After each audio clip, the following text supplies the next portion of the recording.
vamos a mirar la mitad del vaso lleno, ¿no? Y apoyarnos en las posibilidades que nos da la tecnología.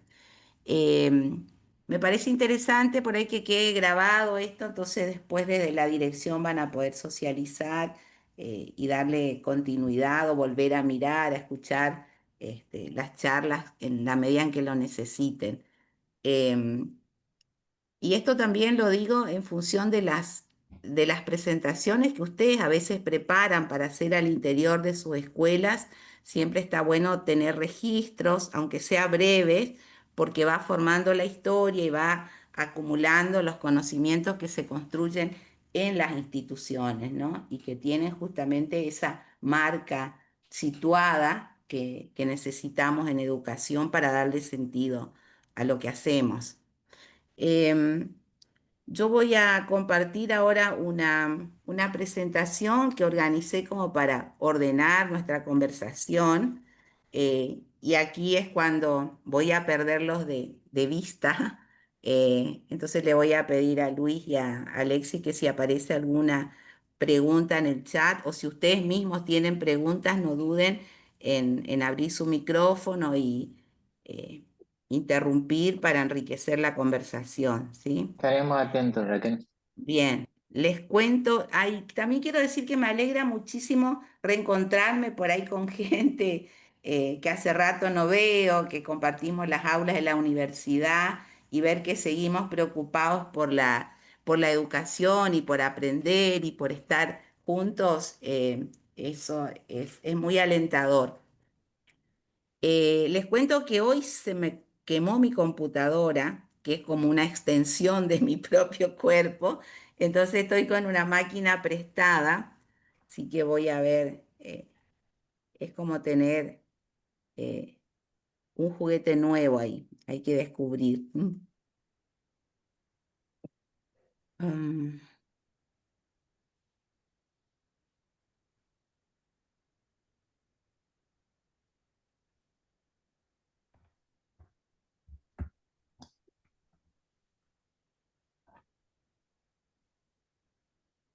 bien, ahí.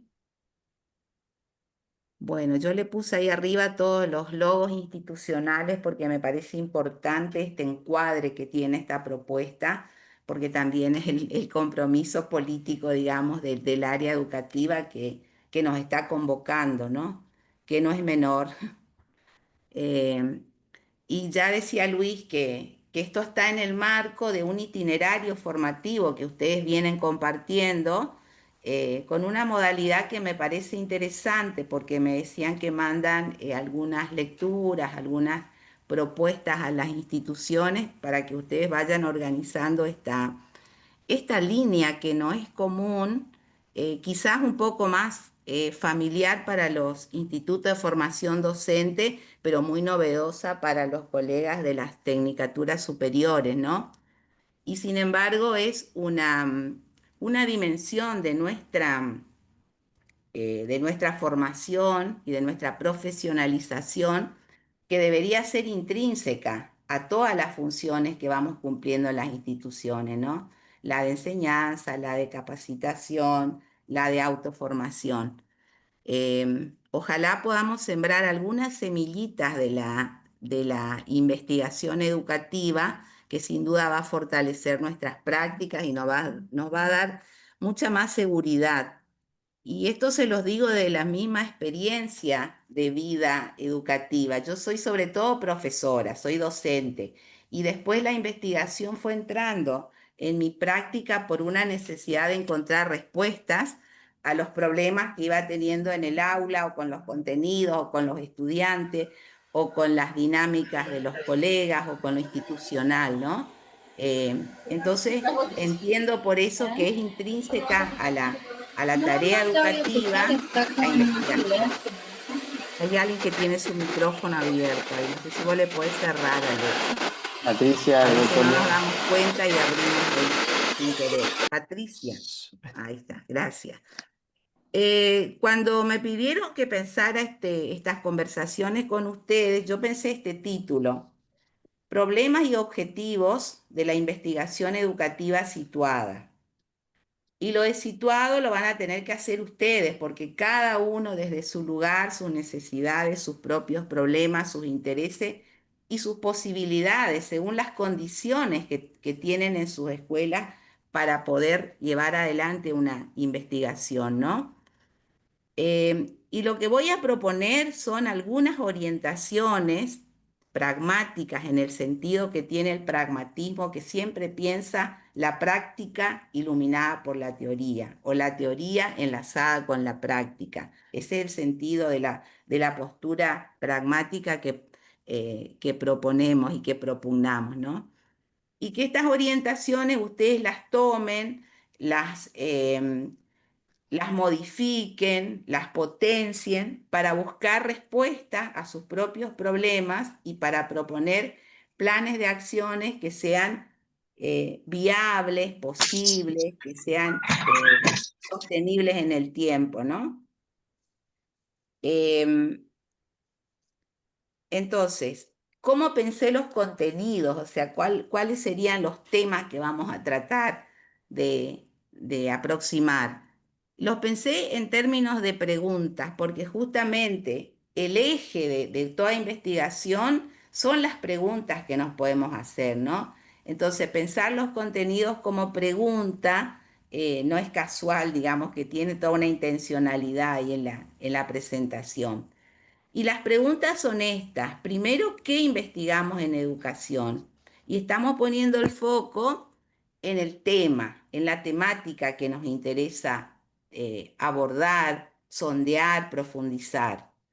La otra pregunta tiene que ver con el problema. Si yo voy a buscar respuestas, necesito dar forma a eso que me inquieta como si fuera un problema. Entonces la pregunta es cómo problematizamos nuestras propias experiencias educativas, ¿no? ¿Para qué realizamos investigación? Y aquí estoy poniendo el foco en los objetivos. Nosotros en nuestra práctica docente estamos muy acostumbrados a elaborar objetivos, ¿no? Que nos enseñan desde la taxonomía de Bloom que aprendimos allá con el conductismo a buscar los verbos para escribir los objetivos. En la investigación es central tener siempre el objetivo, porque es como la meta, la dirección, hacia dónde vamos. Si tenemos que poner una metáfora, un gráfico para el objetivo, yo siempre pienso en la flecha, ¿no? Que me va direccionando los pasos. Entonces, ¿para qué realizamos una investigación? La otra pregunta, ¿cómo llevamos a cabo los procesos investigativos? Está poniendo la lupa sobre la metodología, ¿no? El cómo. Y ahí, de nuevo, hoy vamos a conversar un poco sobre estas marcas tan fuertes que tenemos de los modelos positivistas o tecnocráticos para resolver los problemas y estos nuevos paradigmas que vienen a, a pensar los problemas de las ciencias sociales, que son diferentes de las ciencias naturales y exactas, ¿no? Y finalmente la pregunta que es clave porque nos va a permitir justificar lo que hacemos, el por qué. ¿Por qué hacemos eso? Y ahí es donde necesitamos tener los postulados teóricos, las justificaciones metodológicas, por qué lo hacemos por acá y no por acá, por qué tomo esta teoría que me va a permitir fundamentar las decisiones, etcétera. Entonces, los contenidos van por ahí, como la diversidad de perfiles que tenemos acá, todos los que estamos en esta sala, seguro vamos a pensar cada uno en su problema, no, son temas así generales, como decía, que ustedes van a tener que situar. Los objetivos de estos encuentros que empezamos a transitar y que seguramente van a seguir a lo largo de su formación como docentes e investigadores son estos. La idea es que podamos adquirir herramientas, tanto teóricos como metodológicas, para llevar a cabo experiencias de investigación educativa en nuestras instituciones escolares, en estas dos tipos de instituciones formadoras, ¿no? A las cuales ustedes pertenecen. que podamos definir problemas de la práctica profesional. Muchos de ustedes me contaron que ya tienen definidos los problemas, a lo mejor pueden reformularlos o hacerlos más acotados o más extensivos de acuerdo a cómo van los procesos y proponer investigaciones situadas, que siempre tienen como objetivo mejorar los estados iniciales o las situaciones actuales, ¿no? Otro objetivo es que podamos incorporar o empezar a incorporar o consolidar, ya si lo tenemos incorporado, las prácticas de investigación educativa como una parte intrínseca, no disociada de la profesionalización docente. Entonces voy a pensar mi experiencia de aula con mirada investigativa o mi propia experiencia formativa con mirada investigativa relacionada con el aula o nuestras prácticas de formadores con mirada investigativa. Y me parece muy importante esto. Yo puse construir redes, pero sé que ustedes ya tienen algunas redes construidas, entonces podríamos decir fortalecer las redes ya construidas como oportunidad de trabajo con los otros, ¿no? Trabajo colaborativo, que siempre la red nos va a ayudar a que lleguemos a este punto que es tan difícil, a veces hasta en la universidad nos resulta difícil en esta zona tan periférica, llegar a la producción de conocimientos a través de publicaciones, que es ahí donde se termina de concretar nuestra investigación, ¿no? Cuando podemos dar a conocer a la comunidad y compartir con otros los resultados que siempre son provisorios, ¿no? Ahí les recuerdo la fecha en la que nos vamos a encontrar. Martes 23 vamos a tener el segundo encuentro, siempre en este horario. Y yo puse esa fecha, no sé si se mantiene, Luis y Sí, Alexis, la del encuentro presencial, que va a ser como una muestra de resultados parciales, digamos, de sus procesos, ¿no? ¿Querés decir algo ahí, Luis? sí, sigue, todavía no tenemos organizado, pero sí, sigue en pie. Bien, entonces yo le Como decía que para me decirlo, gustaría. digo. Bien, que me gustaría estar también en ese encuentro para estar del otro lado mirando un poco los resultados o los proyectos que ustedes tienen en camino, en vías de realización. Em, Bien, en cuanto a la bibliografía, conociendo cuáles son las dinámicas institucionales y los tiempos escasos de que disponemos para estudiar, porque esto implica una actividad más en nuestra rutina de trabajo, yo les pasé al equipo de la dirección una bibliografía básica que después si a ustedes les interesa podemos ampliar o me pueden preguntar puntualmente por algunos temas que les interese.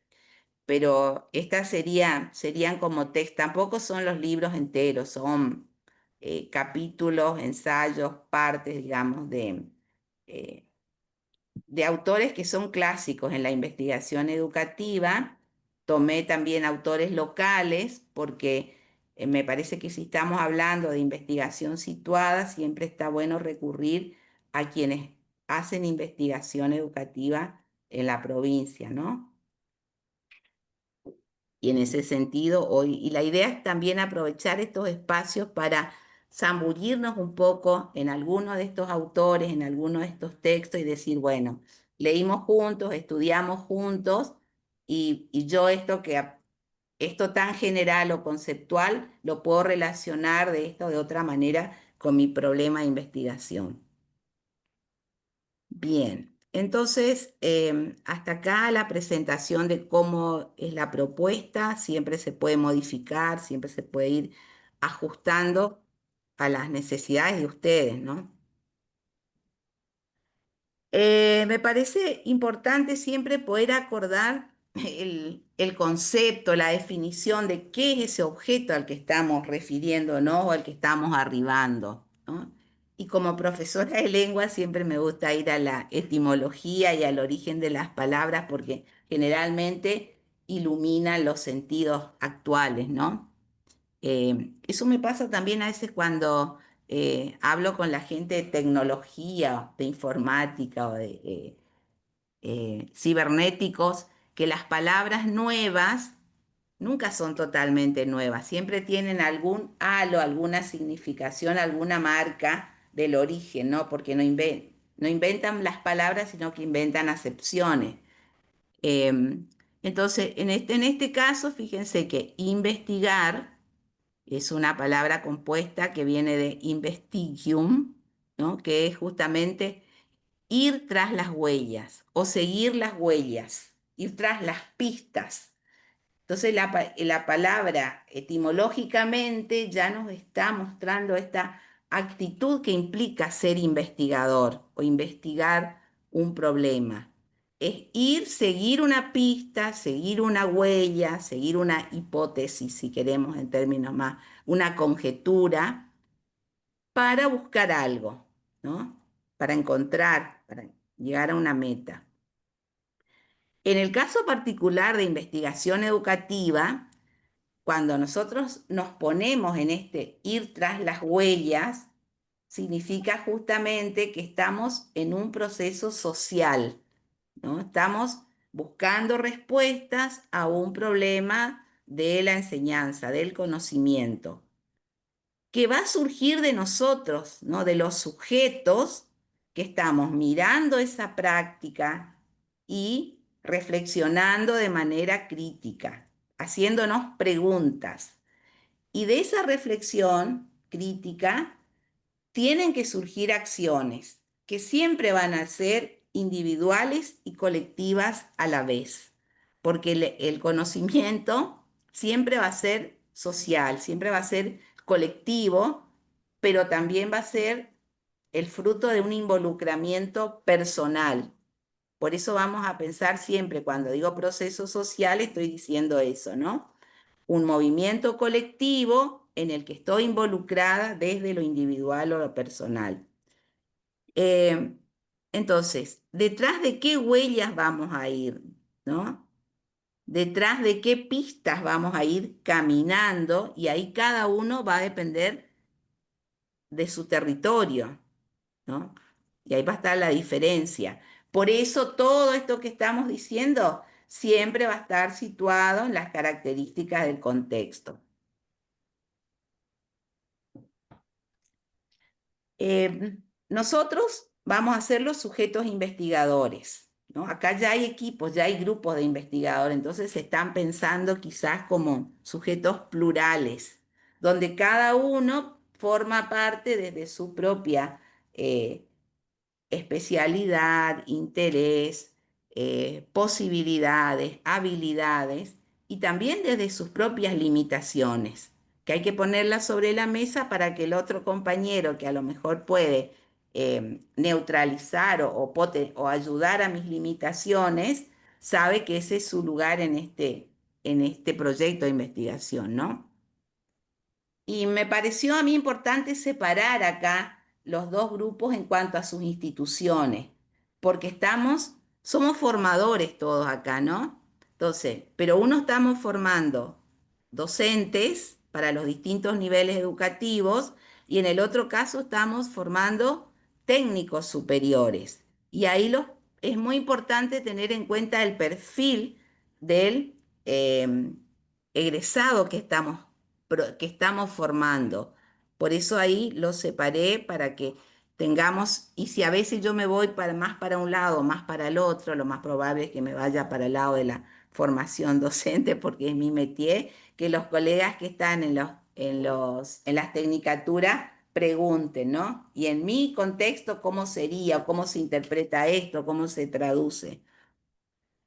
Em, Nosotros como docentes investigadores del nivel superior vamos a mirar la acción educativa, vamos a mirar esa dinámica que se va dando en las instituciones donde estamos trabajando, ¿no? Ese va a ser el fenómeno que vamos a observar y sobre el que vamos a problematizar y en el que vamos a intervenir.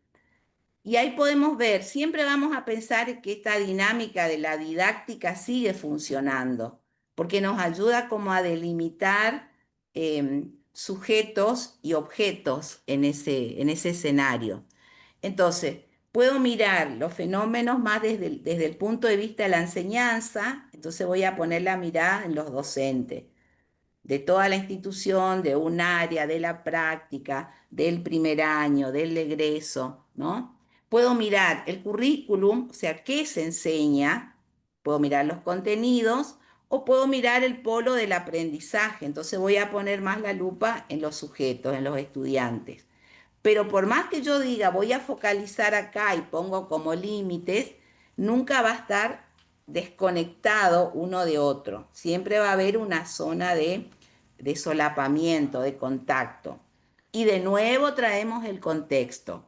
Todo esto va a tener sentido en mi escuela, en mi institución y en mi comunidad institucional y en mi comunidad barrial, vecinal, más amplia, etcétera.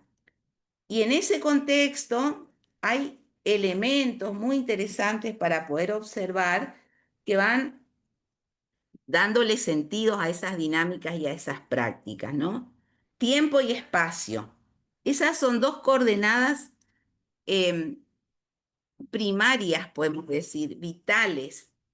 Toda acción se va a dar en un tiempo y en un espacio. Entonces es muy importante que pensemos nuestro problema situados en estas coordenadas y que podamos leer, interpretar estas marcas de tiempo y espacio que no son iguales en todas las instituciones, ¿no? Eh, También en esas dinámicas vamos a mirar las interacciones y los distintos vínculos que se van construyendo entre los sujetos, entre las jerarquías de los sujetos, entre los sujetos que enseñan y los contenidos, entre los sujetos que aprenden y los contenidos. O sea que lo que yo quiero presentarles acá es esa complejidad que es la trama institucional, donde yo tengo que descubrir el problema educativo que quiero estudiar y que quiero solucionar, ¿no? Em, y ahí también vamos a tener que ser bastante pragmáticos, podemos decir, porque sabemos que hay muchos problemas en todas las dimensiones.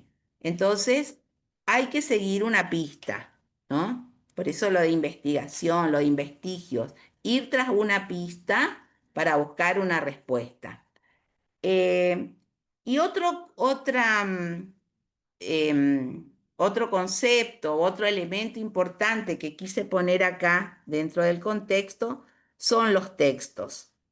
Ahora vamos a ver por qué los textos son importantes.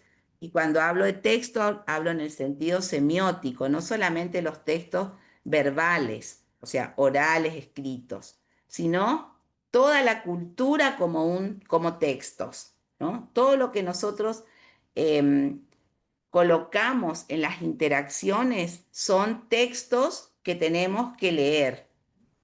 Un poco por ahí, la idea de esta conversación es darnos algunas herramientas para poder capturar esos textos y después ver cómo los analizamos y cómo los interpretamos, ¿sí?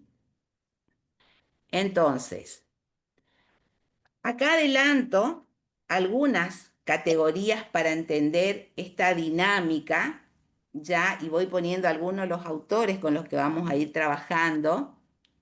De Ana María Camblón, que es una investigadora nuestra que instaló acá en la Universidad de Misiones toda la línea semiótica de la investigación.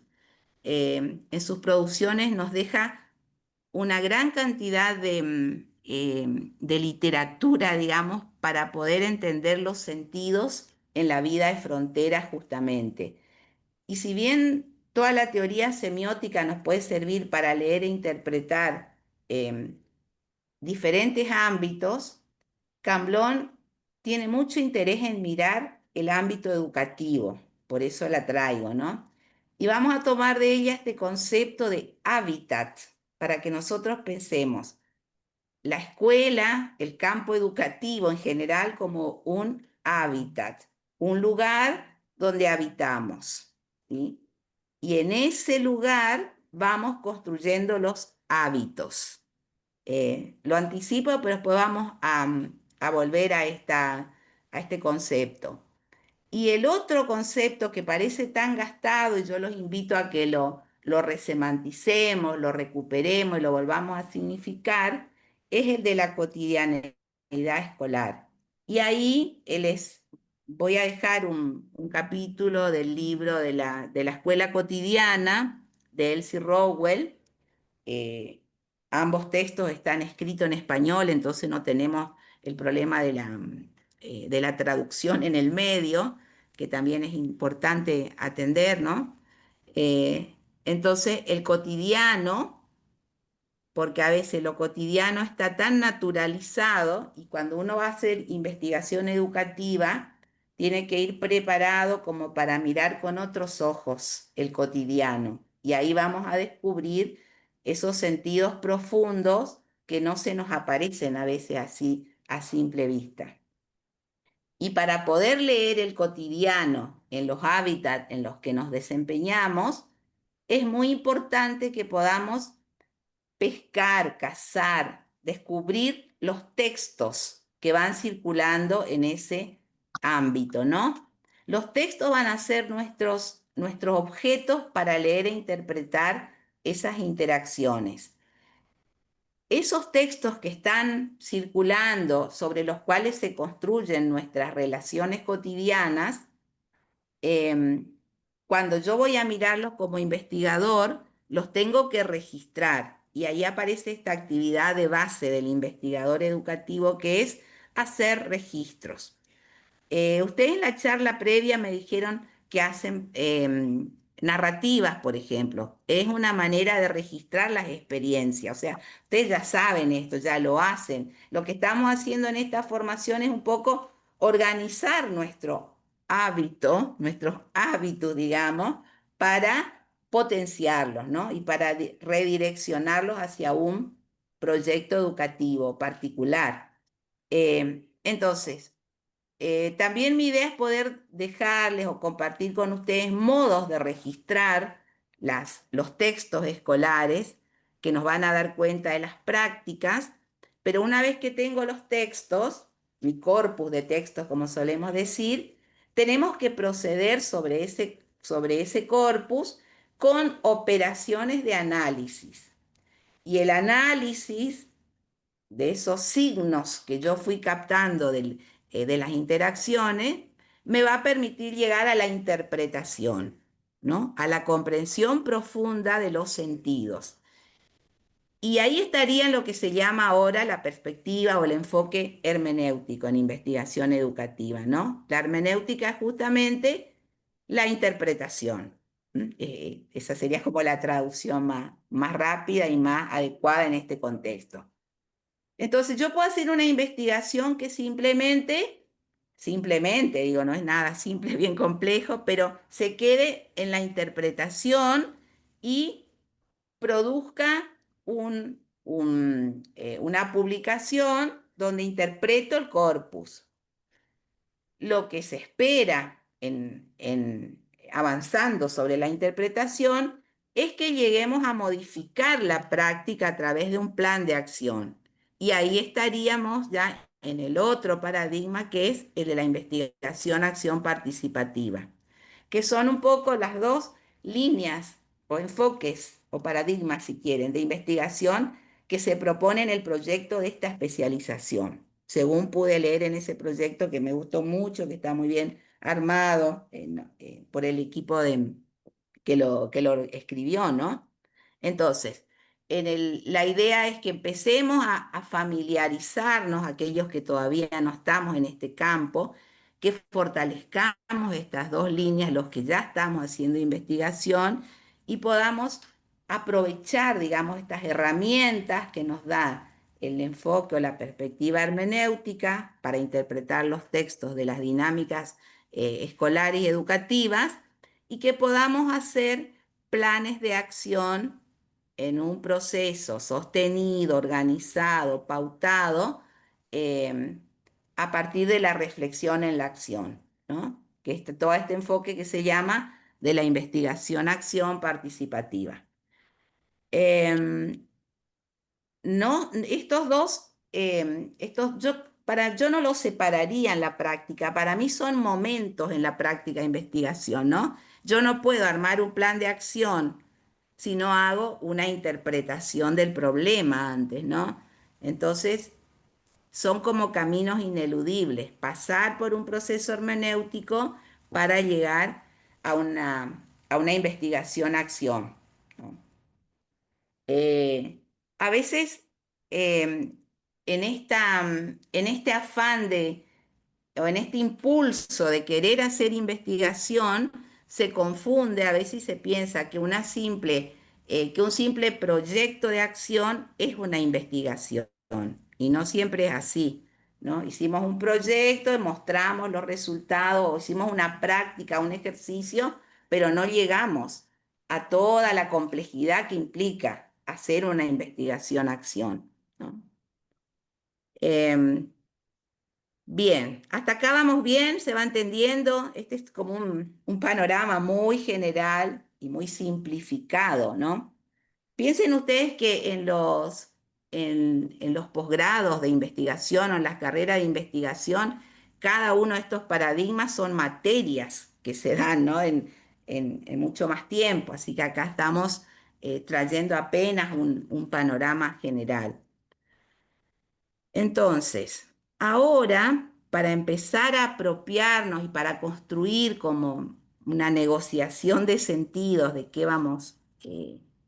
de qué vamos a decir cuando decimos tales cosas o cuando usamos tales palabras, eh, yo les voy a proponer que hagamos un trabajo de lectura conjunta, que estudiemos juntos, que leamos juntos, pero antes quise traer este concepto acá de Irene Basilachis, que es seguro ustedes la conocen, es una literatura obligada cuando hablamos de investigación educativa. Y justamente Irene Basilachis, en este libro donde plantea los métodos cualitativos, que son los más apropiados para estas investigaciones, em, trae este concepto que me parece que ya plantea de entrada el mundo de las educación. Si bien ella no habla de educación, sino que habla de las ciencias sociales y de este cambio de paradigma que implica pensar los problemas en ¿Cómo la... andamos? ¿Todo bien? Bien. Dice Basilachis, el cambio de perspectiva cognitiva del conocimiento de la ciencia natural a un conocimiento propio de las ciencias sociales tiene su razón de ser en el hecho de que la mirada, ¿no? Se ubica no sobre el mundo objetivo, sino en el contexto del mundo de la vida. Este mundo de la vida tiene una relación de copresencia con el mundo objetivo, no está disociado. De esta manera, el método, el cómo, la manera para conocer ese mundo de la vida, no puede ser la observación exterior de los fenómenos, sino la comprensión de las estructuras significativas del mundo de la vida. ¿Cómo se hace eso? Solo por medio de la participación en ellas. Participar, formar parte, a fin de recuperar la perspectiva de los participantes y comprender el sentido de la acción en un marco de relaciones intersubjetivas. Esta conceptualización que hace Basilacci a mí me parece que les puede servir a usted para justificar o fundamentar cualquier proyecto de investigación educativa, porque lo que vamos a hacer es ubicarnos en las ciencias sociales, corrernos del modelo de la ciencia natural que mira el mundo objetivo, tratar de mirar el contexto del mundo de la vida, ¿no?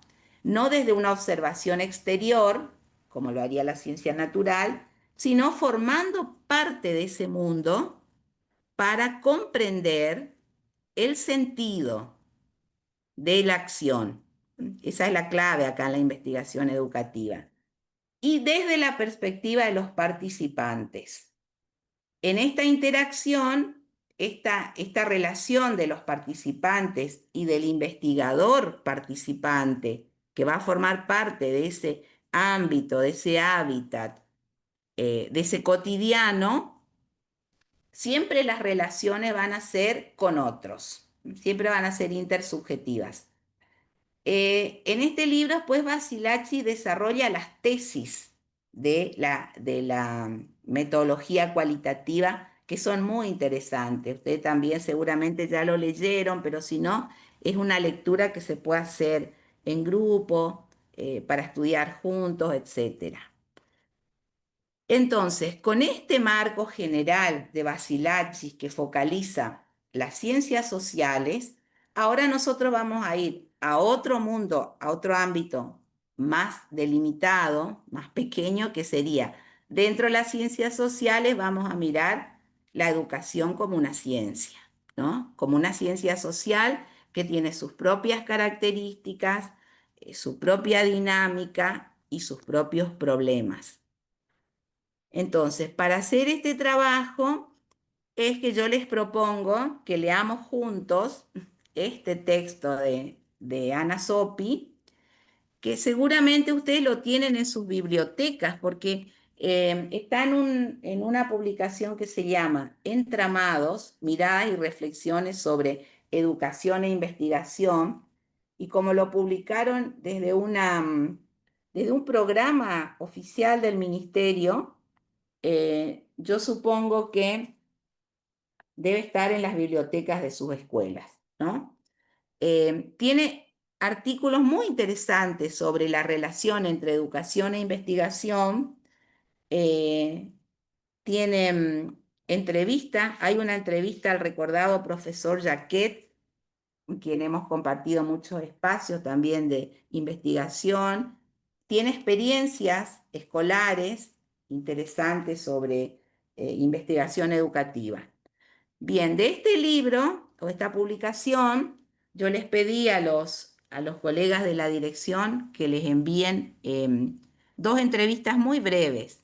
Una es a Ana Sopi, que tiene este título que están viendo acá: La investigación y la acción educativa son los caminos emancipatorios para que el docente recupere su autonomía intelectual. Y el otro es una entrevista a Ana Camblón, que vamos a trabajar en el próximo encuentro, ¿sí? También sobre investigación y educación. Ya en el título de la entrevista, Ana Sopi, que ustedes la deben conocer porque también es un referente acá del campo educativo y de la investigación educativa, em, que trabaja en la Facultad de Ciencias Exactas, Químicas y Naturales, y coordina un posgrado en investigación educativa justamente. En esta entrevista, fíjense que ella pone el foco en el docente, ¿no? El docente como el investigador que a través de esta experiencia puede recuperar su autonomía intelectual. Me parece que está poniendo en valor el trabajo del docente y el camino emancipatorio que podemos construir si logramos juntar la acción educativa que hacemos todos los días con la investigación. Y cuando hablamos de investigación educativa, no estamos hablando de la investigación eh, formal que tiene que pasar por una evaluación de expertos que está sometida a indicadores, a criterios, etcétera, como nos pasa a nosotros, por ejemplo, en la universidad, que tenemos como función obligatoria y dentro de la carga horaria de nuestros cargos, hacer investigación. Entonces son otras reglas del juego. Aquí la idea es justamente mirar la acción educativa que hacemos cotidianamente y poder problematizarla desde algunos criterios investigativos. Seguramente con el tiempo esta práctica se puede ir perfeccionando, se puede ir sistematizando e institucionalizando con las condiciones de producción que requiere un proceso investigativo, ¿no? De hecho, esta acción es ya una muestra de eso. Entonces, ¿ustedes tienen a mano el artículo de SOPI, la entrevista? ¿La pudieron bajar? La idea no era que la trajeran leída, sino que la tengamos a mano para ver si nos sale esto de poder compartir una lectura y poder reflexionar juntos sobre el contenido. Em, Ahí les vuelvo a pasar al WhatsApp, Raquel, por si no les llegó por correo. bueno, Igualmente, ahí le informamos a los colegas que también se subió al chat del Zoom, así que está también la ajá. entrevista ahí. Y está en el drive de bibliografía que tienen, ¿no? Sí, sí, nosotros le compartimos por correo Bien. a las No sé si instituciones. dicen algo en el chat, lo tienen disponible. Em, Buenas tardes, profesora. Sí, tenemos disponible. bien. Cristina, hablaste, ¿no? Sí, profesora. Bueno, Soy yo. querés ser la primera lectora de un fragmento, de una parte? Bueno, Bueno, en el principio, ahora vamos a organizarnos, ¿sí? Yo les voy a bueno, decir cómo pensé esta actividad, la podemos ir modificando en el proceso como a ustedes les resulte más operativo.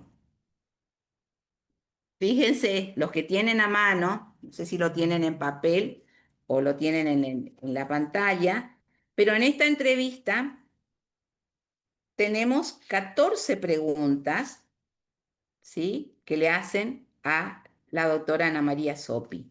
No vamos a leer todos, vamos a empezar a hacer la tarea, así como hacemos con los alumnos, ¿no? Cuando le damos un texto nuevo, siempre es conveniente arrimar un poco el contenido, ¿no? No mandarlo solo a que se pierdan en ese mundo de conceptos nuevos, sino dejarle unos andamios, como arrancar juntos para que cuando después vamos solos, porque no hay otra forma de estudiar que no sea solo, porque cada uno después se va a apropiar de estos conceptos y va a armar su propia trama cognitiva o sociocognitiva, ¿no? Siempre está bueno que el que ya transitó antes nos muestre un poco esos caminos. Esto se trata de estudiar juntos, ¿no? Entonces, hay 14 preguntas que están ahí con negrita y la respuesta de la entrevistada.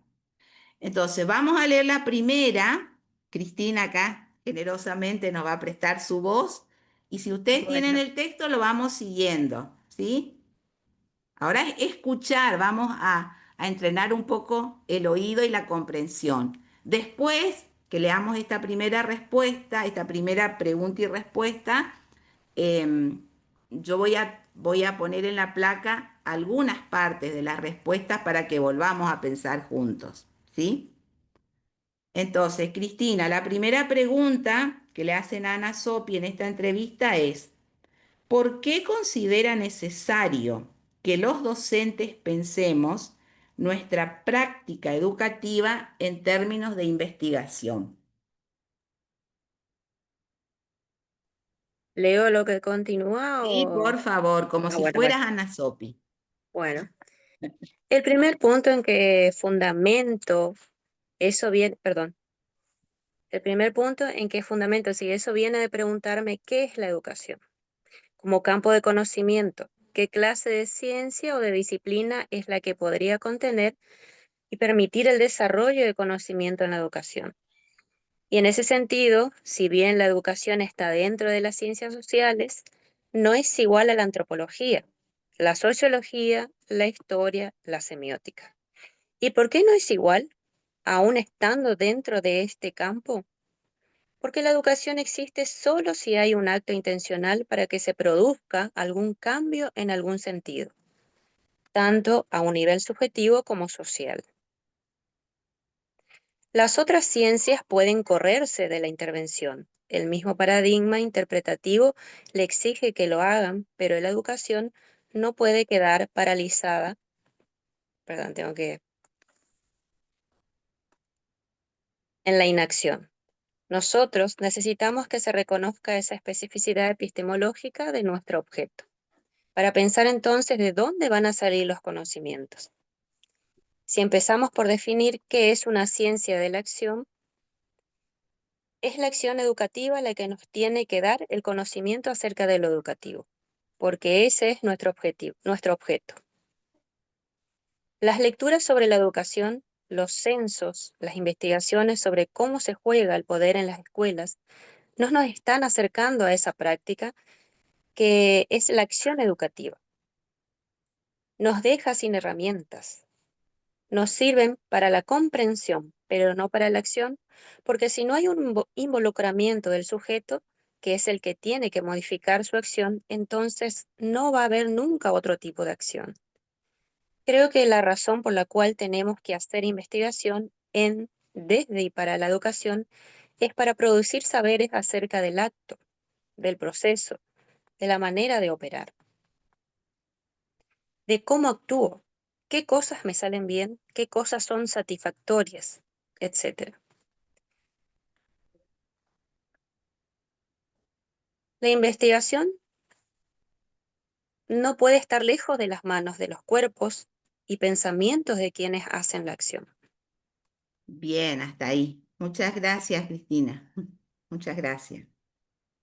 Bien, entonces, como ven, es una lectura inicial. Después ustedes van a volver a marcar, a subrayar, a relacionar con sus propios problemas.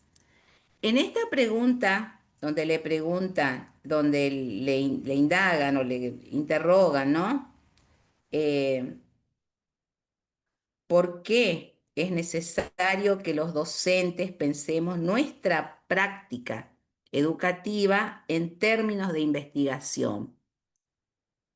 En realidad lo que está haciendo Sopi en su respuesta es tratando de buscar cuál es el objeto que nos diferencia a la educación de las otras ciencias sociales, ¿no? Por eso dice, no somos como la antropología, ni como la semiótica, ni como la historia, porque tenemos otro objeto, ¿no?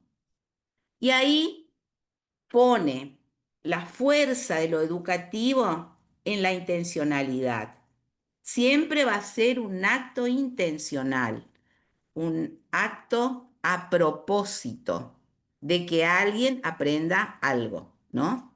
Ser simple. De que este sujeto que va a ser técnico, que va a ser un docente en el nivel inicial o en el nivel medio o en el nivel primario, aprenda lo que necesita para ser el mejor profesional que va a tomar decisiones en el campo donde le va a tocar trabajar. Esa es nuestra gran responsabilidad como formadores, digamos, ¿no? Entonces, la educación siempre va a ser un acto intencional para que se produzca algún cambio en algún aspecto, en algún sentido, siempre juntando estas dos dimensiones que decíamos al principio, lo subjetivo y lo social. Y termina definiendo a la educación como la ciencia de la acción. Desde esta definición de educación es donde nosotros vamos a justificar la investigación, acción educativa, ¿no?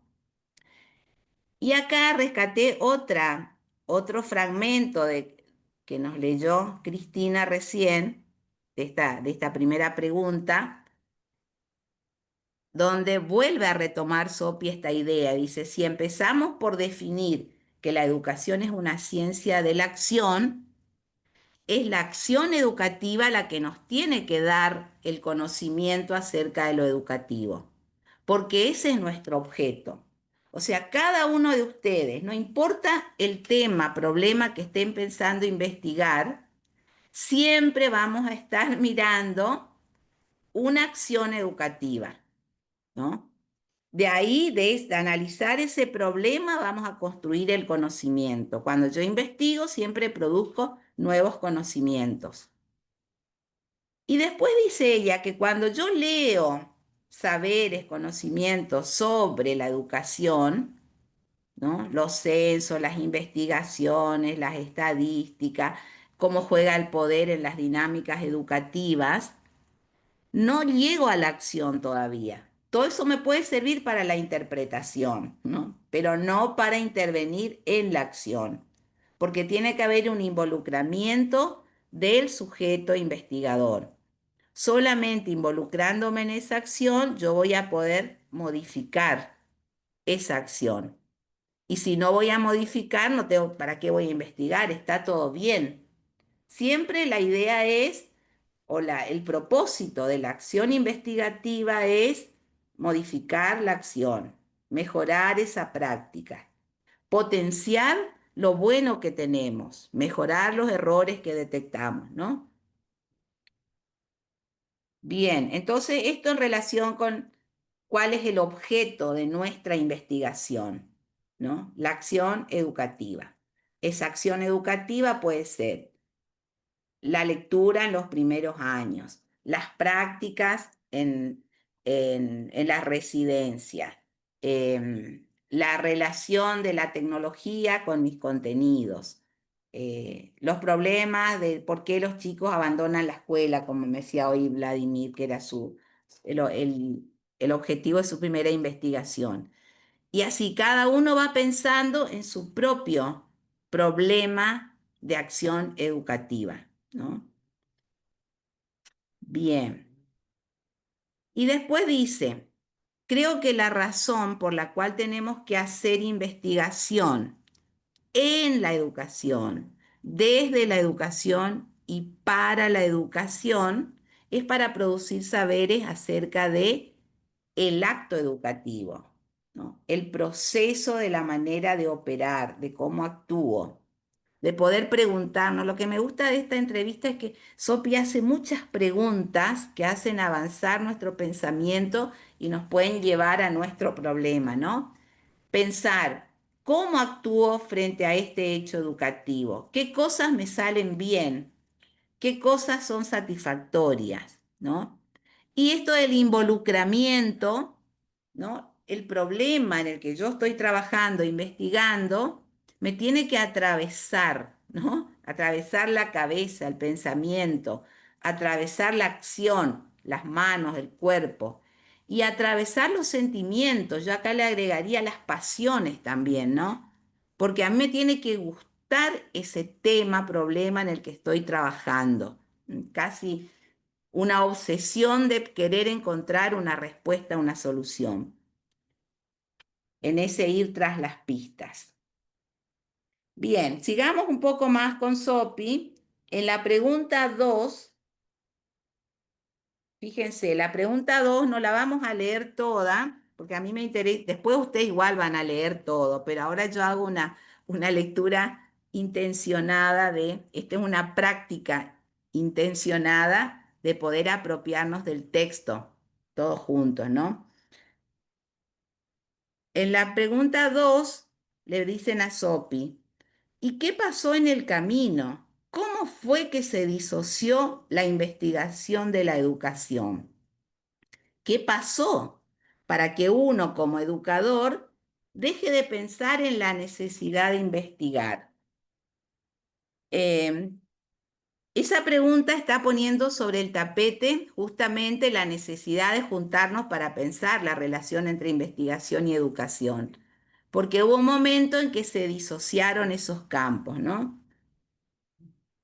Entonces, ahí Sopi responde, hace una larga respuesta y como de 2 columnas, pero yo solamente saqué esta primera parte donde ella dice, creo que fue la intervención casi hegemónica de la perspectiva técnica de raíz positivista. Y eso seguramente les va a resonar, porque siempre que estudiamos las nuevas tradiciones o los nuevos paradigmas, ponemos en contraposición el, el enfoque o el paradigma positivista, ¿no? El de las ciencias naturales, al que refería en las diapositivas anteriores Basilachis. Entonces acá está trayendo de nuevo esta tradición tan fuerte que nos marca las matrices, ¿no? Y que nos hace, a la hora de actuar rápidamente, por más que me leí toda la bibliografía de las ciencias sociales, del constructivismo, de la hermenéutica, la investigación-acción, cuando me sale un problema que tengo que resolver rápido, y actúo con la matriz positivista, ¿no? Entonces, está bueno volver a pensar cuáles son esas marcas que tenemos tan arraigadas y que seguramente nos dieron resultado, porque por eso hemos llegado hasta acá, eh, y que tenemos que estar muy alertas, ¿no? A veces tenemos todo un discurso muy bien armado con los nuevos modelos, los nuevos paradigmas, lo colaborativo, lo participativo, y después a la hora de actuar volvemos a ser positivistas, miramos los resultados, miramos la conducta, no miramos los procesos, etcétera. Entonces, por eso quise traer acá estas características del modelo positivista para que los tengamos en cuenta. En realidad, cuando nosotros trabajamos con nuestros estudiantes, no queremos mostrarle más este modelo, queremos mostrarle el otro. Pero siempre está bueno conocer bien al enemigo para poder saber dónde están sus puntos, ¿no? Y sus marcas.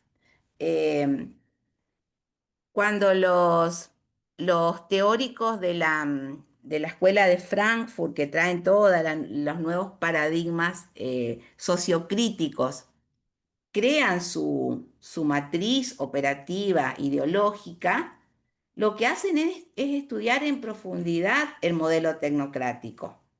O sea, conocen bien el modelo que tienen que superar y a partir de ahí pegan el salto cualitativo.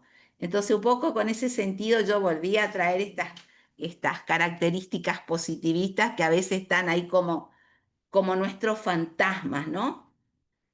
Solamente muy poquito, algunas características. Cuando nosotros investigamos desde el modelo más tecnocrático, podemos decir, como lo define John también, ¿no? Eh, el propósito siempre va a ser descubrir leyes universales. Miramos un fenómeno y buscamos leyes universales. Y tratamos de que los resultados sean como una medida general a toda la realidad y a todos los fenómenos. Entonces, homogeneizamos el problema. En el caso del aula, homogeneizamos los alumnos y todos van a aprender con la misma receta, podemos decir, ¿no? Eh, el propósito positivista también nos lleva a realizar predicciones, generalizaciones y a explicar todos los fenómenos por la relación causa-efecto. Y sabemos que en las ciencias sociales y en los vínculos humanos no son así de lineales eh, los fenómenos, ¿no?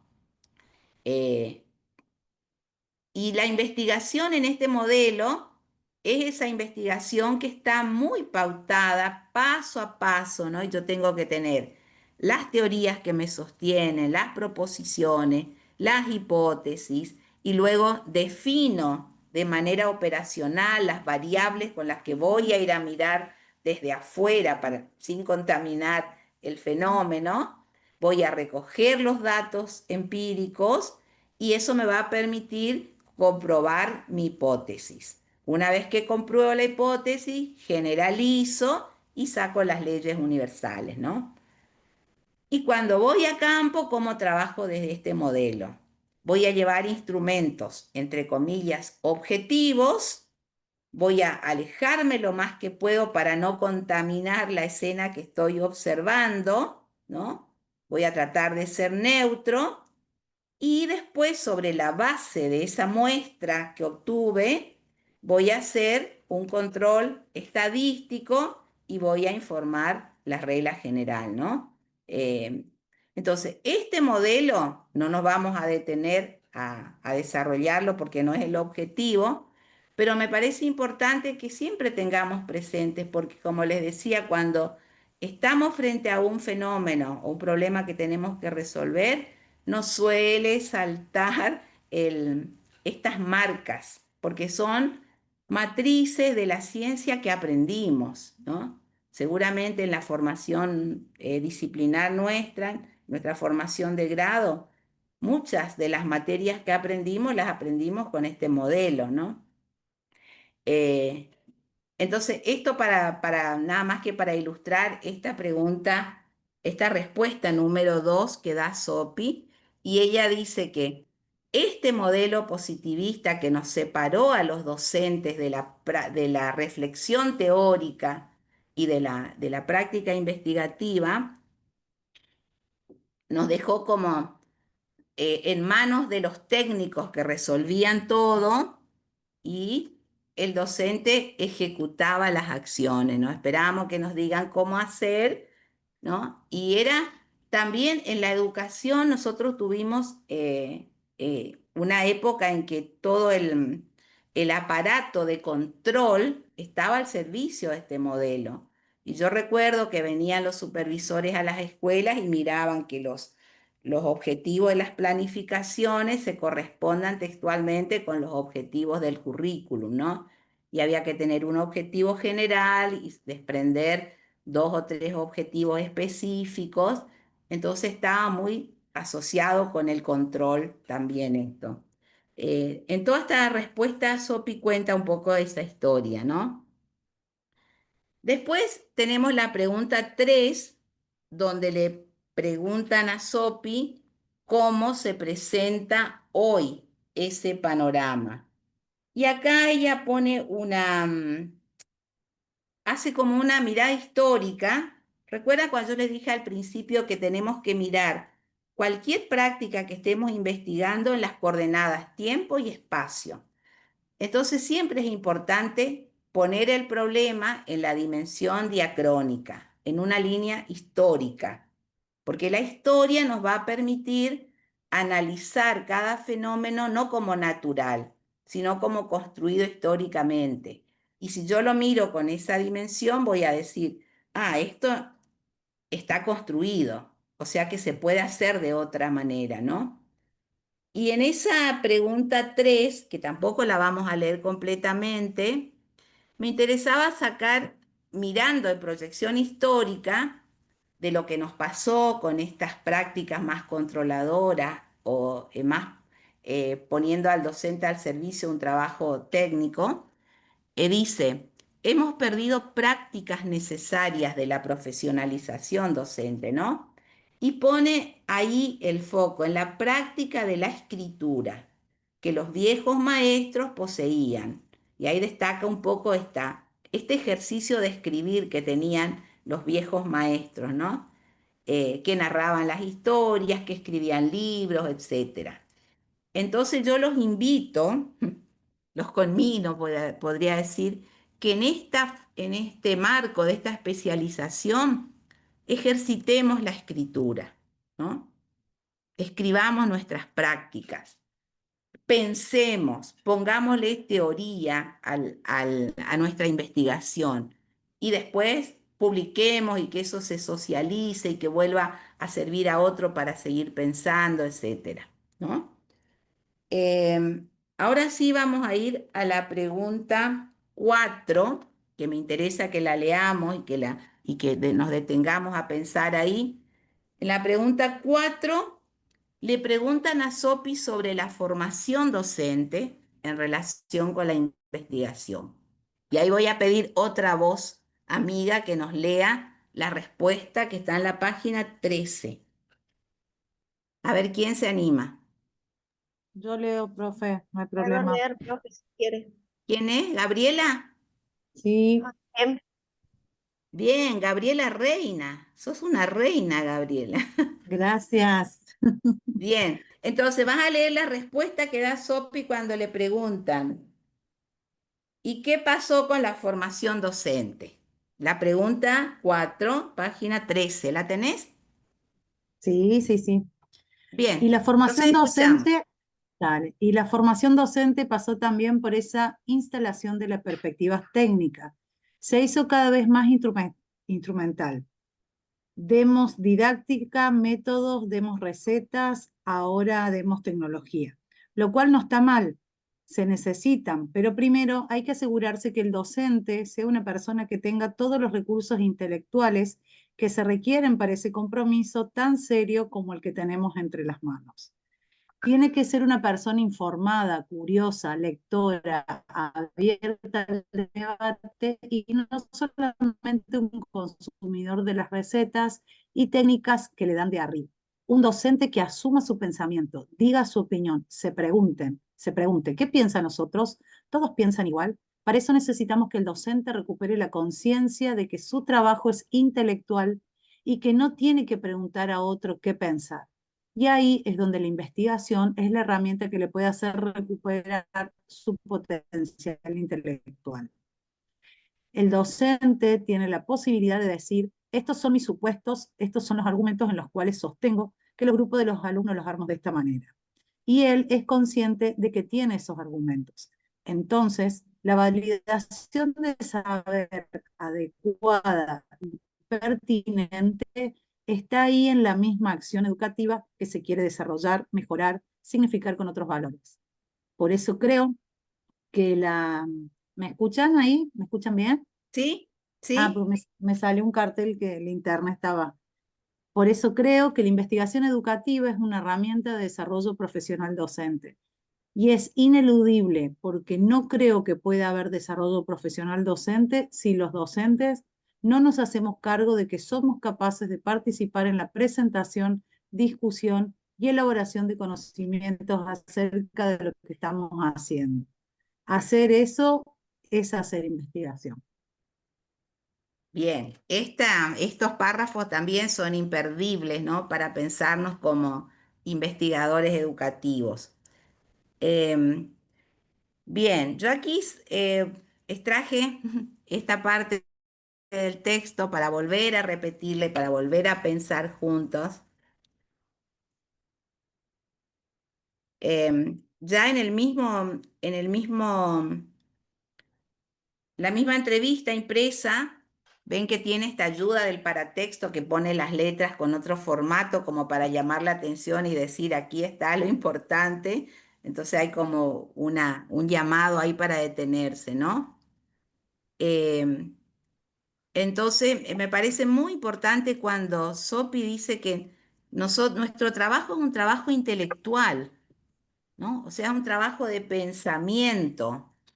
Y en ese punto, digamos, de nuestro trabajo docente, es donde la investigación nos va a ayudar mucho para que recuperemos o potenciemos o desarrollemos ese potencial intelectual que hace al docente, al profesional docente, ¿no?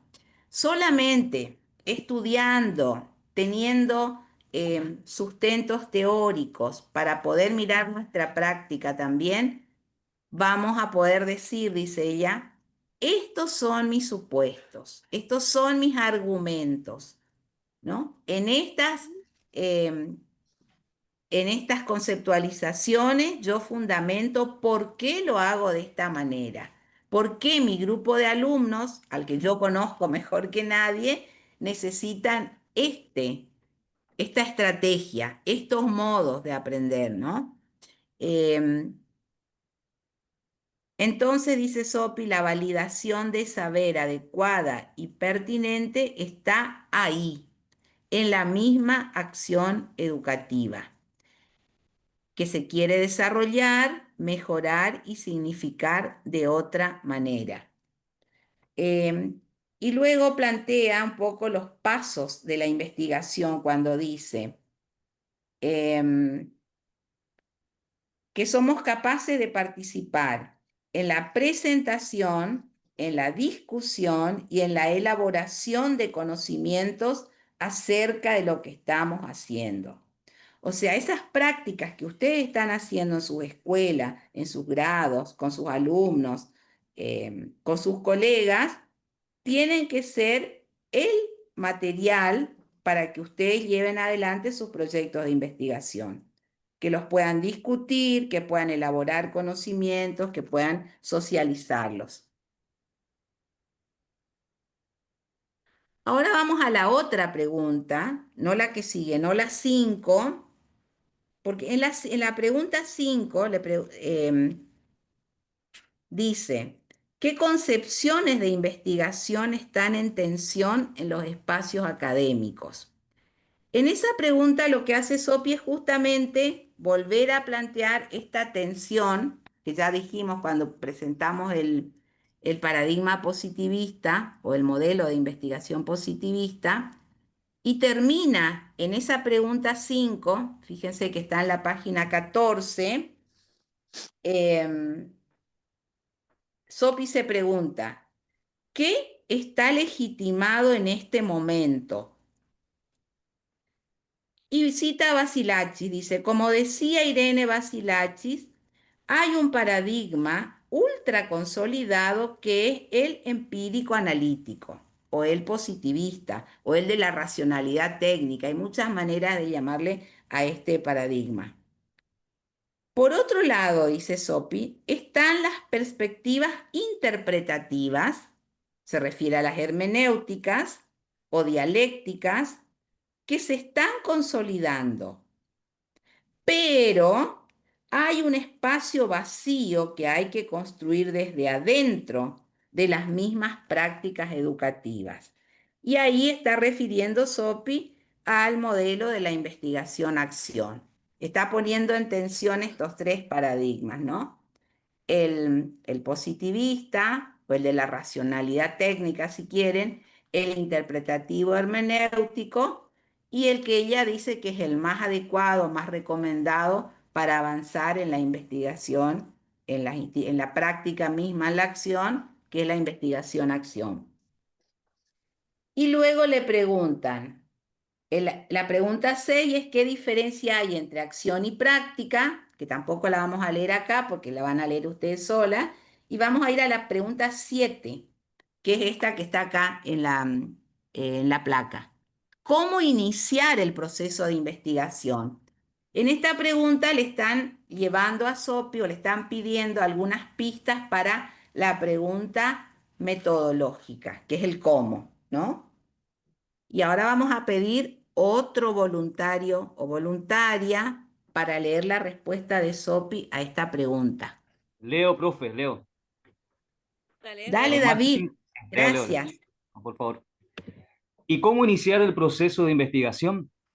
Creo que debemos empezar por poner en valor la propia práctica, valorarla y entender que lo que hago en el aula socialmente está sirviendo.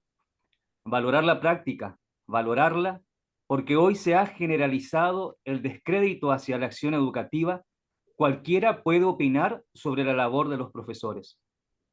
Esa ha sido una de las consecuencias más graves de los discursos neoliberales que no ingenuamente vinieron de la mano de las políticas de ajuste y que hicieron que el docente no tuviera derecho ni siquiera a un sueldo. Y por eso los docentes tienen una gran inseguridad. Es como que necesitan ver si se están ajustando a lo que les prescribieron a los contenidos. No quedarse seducidos y ser determinantes diciendo, lo hago así y listo. No hay que preguntarse, ¿lo estaré haciendo bien? ¿Qué estoy logrando acá? Es la pregunta de la sospecha, la pregunta emancipadora de la duda de la ciencia. La pregunta de la ciencia pedagógica debería ser, ¿qué estoy haciendo de esta práctica educativa? ¿Qué podría hacer si la transformo en acción pedagógica intencional en aras de un valor conscientemente asumido? Esas me parece que son las preguntas, pero hay que hacerlas desde la acción, desde el contexto en que estamos trabajando. No se pueden hacer en nombre de otros, por otros, poniéndonos en la cabeza de otros. Hay que apropiarse de los sentidos de una acción y hacerse responsables de los sentidos de la acción. Bien, muchas gracias, David. Por favor.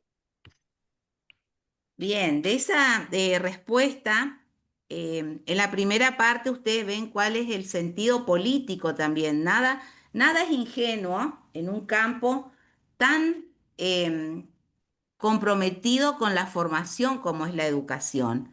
Entonces no podemos ser ingenuos nosotros que estamos siempre trabajando dentro de un proyecto político, ¿no? con un currículum que responde a un proyecto político más global.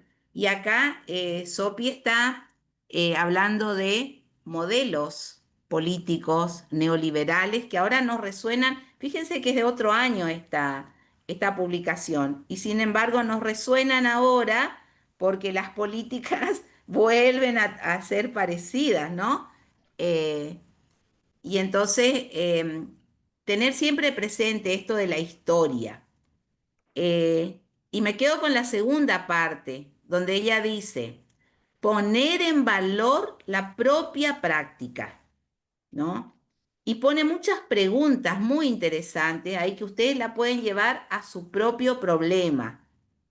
Entender que lo que hago en el aula sea útil. Acá está hablando justamente de esa característica de las buenas prácticas, porque son políticamente buenas, ¿no? Y éticamente buenas, diría Lidwin cuando habla de las buenas prácticas, porque está sirviendo socialmente.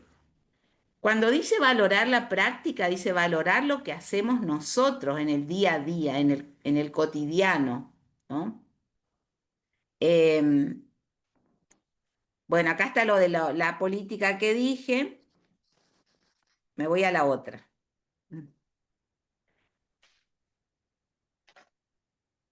En ese párrafo,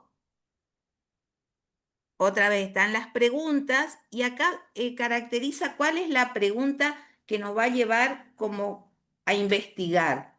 Dice, la pregunta de la sospecha, la pregunta de la duda. Esa es la pregunta de la ciencia, la pregunta de la investigación. Y ella dice, la pregunta de la ciencia pedagógica debería ser, ¿qué estoy haciendo en esta práctica educativa? ¿Cómo la estoy haciendo? ¿No? Un poco nos invita a mirar eso que hacemos casi automáticamente a veces, ¿no? ¿Cómo estoy enseñando este contenido? ¿Cómo estoy relacionando mi materia con el perfil profesional? ¿No? Tengo en cuenta cuando enseño este contenido que este alumno, esta alumna va a ir a un campo laboral con determinadas características, ¿no? ¿Qué herramientas le estoy dando? ¿Cómo puedo mejorar esta práctica? Quizá conversando con el colega de la otra disciplina, etcétera. Estas preguntas del hacer cotidiano, ¿no? Em, Hay que hacerse las preguntas, dice Sopi, desde la acción misma, y vuelve a poner el punto en el contexto. Solamente ahí va a adquirir el verdadero sentido nuestra pregunta de investigación, ¿no? Los sentidos de la acción. Esta parte también me parece muy interesante porque nos está dando algunas pistas para empezar a pensar como investigadores. Y la otra pregunta es esta, que es otro de los temas al que nos cuesta mucho a los docentes a veces apropiarnos, ¿no? ¿Y cuál es el lugar de la teoría? A ver, esa es la pregunta. No es la 8, no es la 9, que también son muy interesantes. Es la pregunta 12. Ya nos vamos a la página 16. Fíjense, página 16. Y esa es la última, ¿Puedo el leer? último fragmento que vamos a leer. Ahí ya tenemos una lectora que se ofrece. EPET 5. Sí. Patricia, ¿dónde está la EPET Está 5, Patricia? en Apóstoles. Apóstoles. Bien. Apóstoles. Sí. La teoría, que suele ser el cuco a veces, porque no estamos muy acostumbrados, los profesores, los docentes, ¿no? A leer teoría, justamente. Salvo cuando hacemos un posgrado, algo nos obligan a leer teoría. Bien, Leo a ver, entonces. ahora vamos a mirar cuál es el lugar de la teoría cuando hacemos investigación educativa. Sí, te escuchamos, Patricia. ¿Y cuál es el lugar de la teoría? Cuando yo hablo de acción intencional, de darle tanta importancia a la acción, no digo que haya que divorciarse de la teoría, como lo plantean algunos. Estoy diciendo que hay que reconocer la teoría en la acción. Y para eso hay que hacer un ejercicio que es pensar cuáles son los supuestos pedagógicos con los cuales estoy abordando este fragmento de la materia. ¿Cuáles son los supuestos pedagógicos? Y esos supuestos son la teoría que está nutriendo esa práctica. El tema es el reconocimiento de estos supuestos y cómo, por ahí no tienen nombre o en la misma formación, nos olvidamos de recordar las teorías pedagógicas que existieron en la construcción del conocimiento pedagógico, no llegamos a reconocerlo. No nos damos cuenta desde qué supuestos estoy trabajando. Entonces, como primer paso, debemos recuperar la teoría que está implícita en las prácticas y mirarla críticamente y decidir preguntándonos, ¿con esa teoría quiero quedarme? ¿Esto es lo que realmente buscaba? Y leer más, cargar más de riqueza, cambiar ese supuesto teórico. Pero si no hay un reconocimiento de la teoría propia, todo lo demás quedará colgado con alfileres como algo que recita. Hay supuestos pedagógicos en toda la práctica educativa. Bien, muchas gracias, Patricia. De nada, profe. Bien, entonces, cuando hablamos de teoría, dice Sopi, ¿no?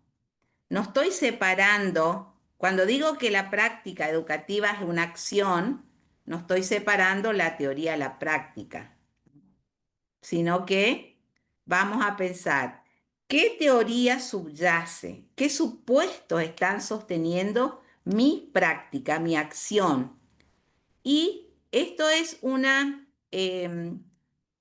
contenido que a veces no tenemos claro, porque vamos haciendo, ¿no? Vamos haciendo la práctica sin pensar el supuesto, dice ella, teórico que está debajo. Y para eso no viene milagrosamente, ¿no? Es un ejercicio de pensamiento, ¿no? Es un ejercicio de lectura y es un ejercicio de escritura. Yo los invito a que cuando ustedes lean estos textos que estamos proponiéndoles en esta especialización, lean juntos, lean en grupo, encuentren un espacio para poder estudiar juntos y vayan haciendo síntesis, diagramas, glosario, y esos conceptos después van a nutrir nuestra práctica. Y cada vez que yo escriba una consigna para mis estudiantes, voy a cuidar cada palabra, cada acción que le estoy pidiendo que hagan, ¿no?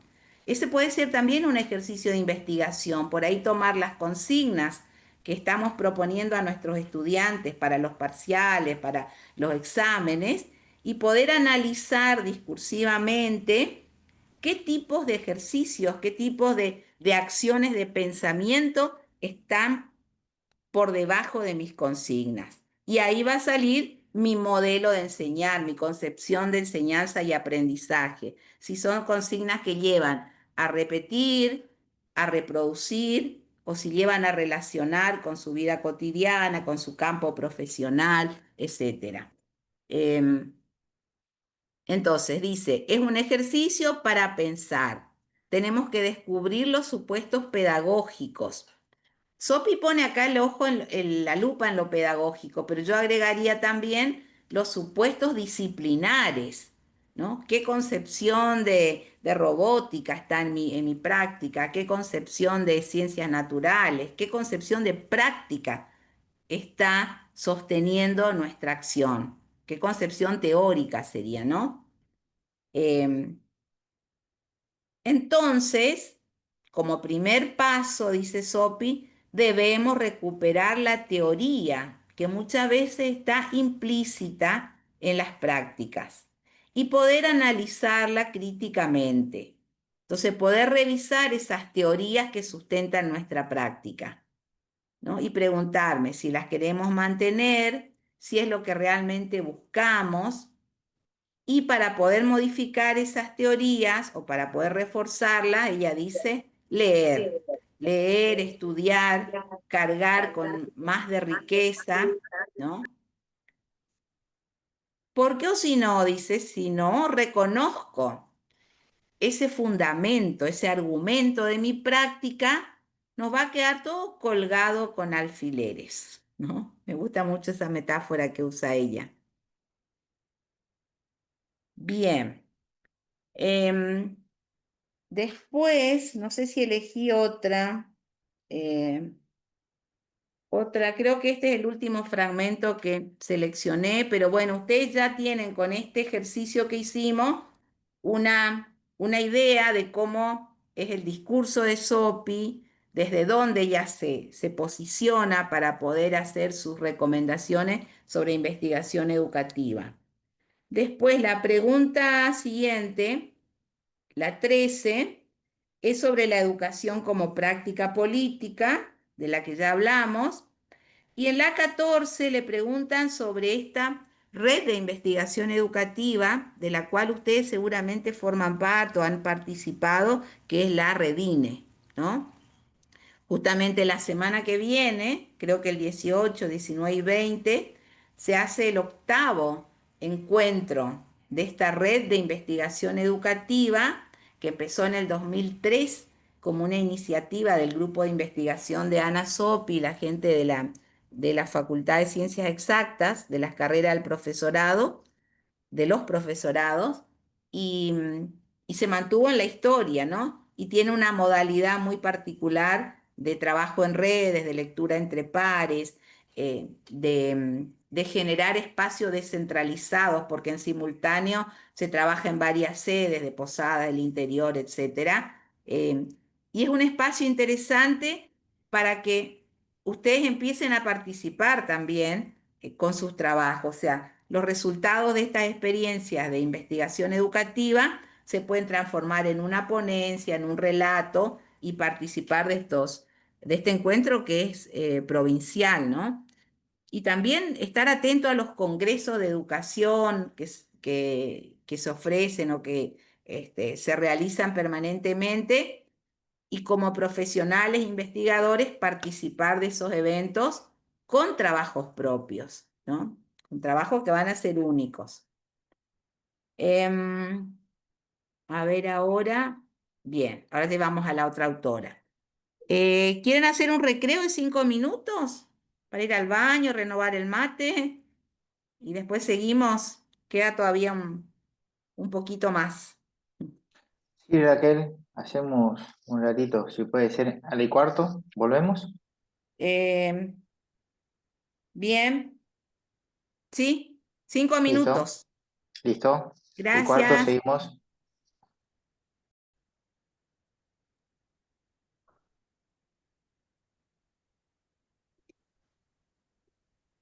A ver acá.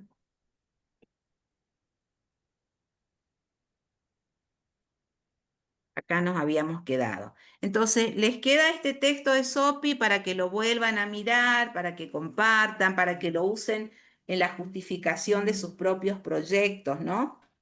Y siempre tratando de relacionar con sus propias disciplinas e intereses. Em, el otro texto que vamos a trabajar en el próximo encuentro, pero yo ya les anticipé hoy, es este ensayo de Ana María Camblón que se titula Habitantes de Frontera. Es un ensayo em, que nos permite pensarnos en esto, en este lugar y en este tiempo, ¿no? Em, Camblón viene del campo de la semiótica, entonces se preocupa mucho por estudiar los sentidos que producimos nosotros en nuestras interacciones a partir de nuestra propia configuración cultural. Entonces, al vivir en esta zona de fronteras, una de las características o la característica, digamos, de nuestra identidad es la mezcla, ¿no? Y Camblón dice es el mestizaje, tanto étnico como lingüístico como de costumbres. Entonces, en esa configuración tenemos una manera muy particular de relacionarnos, de significar, de usar el lenguaje. Y la escuela tiene también, o las instituciones educativas tienen sus propias formas y maneras de construir significados. Entonces siempre está bueno atender a las formas en que los estudiantes construyen los significados para tender puentes y que esto que decía Vladimir, a veces nosotros explicamos y pensamos que los alumnos están entendiendo y resulta que entendieron otra cosa, justamente porque los sentidos se construyen de manera diferente. Dice Camblón, fíjense, el habitante de frontera sabe que su hábitat es la frontera. La mixtura forma parte de su memoria semiótica, de los sentidos que tenemos construidos y desde los cuales interpretamos el mundo, ¿no? En el cotidiano de la semiósfera fronteriza, los mestizajes, las hibridaciones y las fusiones operan de manera móvil con infinitas alternativas, dice Camblón. Pero además de ser variable, de tener distintas maneras de configurar esas formas de mestizaje, de fusiones, hay regularidades que están muy afianzadas y es lo que hace en particular ese ámbito. Por ejemplo, en cada una de las instituciones donde ustedes trabajan, digamos, los sujetos que están interviniendo, tenemos una manera de entender el mundo y un lenguaje para explicar ese mundo. Eso siempre está móvil, son significados móviles, pero existen regularidades o formas que están cristalizadas y nosotros en la observación como investigadores tenemos que poder descubrir estas formas móviles y estas formas que están más regularizadas. Esto que es teórico, así muy general, vamos a ir viéndolo después en los casos particulares. Y en ese texto de Camblón, es un ensayo breve, pero hay un apartado que tiene este título que es Habitar, Hábitos y Hábitat. Fíjense que son palabras comunes, habituales, conocidas por nosotros, pero que al ponerlas así juntas, lo que hace Camblón es construir lo que ella llama un dispositivo teórico y operativo. O sea, nos está dando como unas lentes para pensar nuestra realidad, para mirarlas con ojos curiosos, digamos, ¿no? Esto vamos a ver después, así que me voy a saltear un poco y voy a ir a este. A ver, no es este, el que sigue. Acá.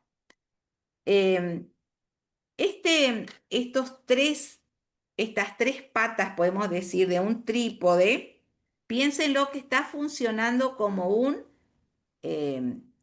un dispositivo, dice ella, un aparato teórico para mirar la dinámica de la institución escolar, la vamos a usar nosotros.